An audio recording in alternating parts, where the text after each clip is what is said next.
If you grew up feeling like a burden to other people, asking for help probably seems a little impossible, but you need to hear this. I saw this creator on here talking about their experience in therapy where they're learning to pay attention to when they need support. And that just stood out to me because one thing they said was that they don't know when they need to ask for help. And I just thought it was so interesting because I've had conversations like this in the past few weeks with my therapy clients. And I thought there's probably tons of other people who need to learn this. So if it's for you, make sure you save this video. So we're going to keep it simple and go over 5 signs that you actually need to ask for help, because waiting until you're drowning it's not the move. The first sign is that you're constantly overwhelmed, but you just keep telling yourself, I should be able to handle this. Listen, struggling alone does not make you strong. It makes you exhausted. If you're drowning and you refuse to ask for a lifeboat, that's a problem. The second sign is that you wait until you are completely burnt out until you might ask for help. If your body has to break down, if your emotions have to spiral, if your world feels like it is on fire before you finally admit that you need some support, that's a sign that you needed it way earlier, boo-boo. This third sign is pretty common. I hear this a lot, and it's basically when you don't know what you need, but you just know that something isn't right.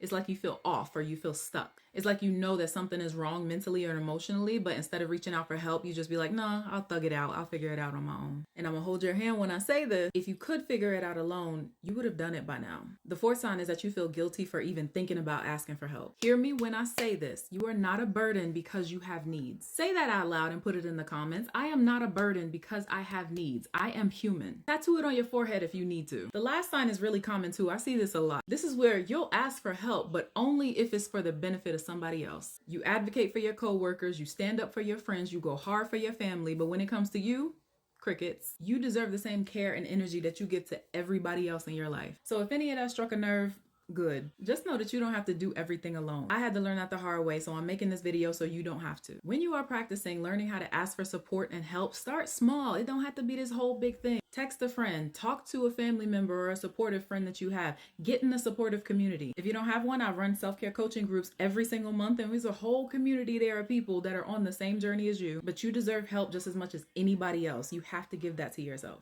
Take care of yourselves.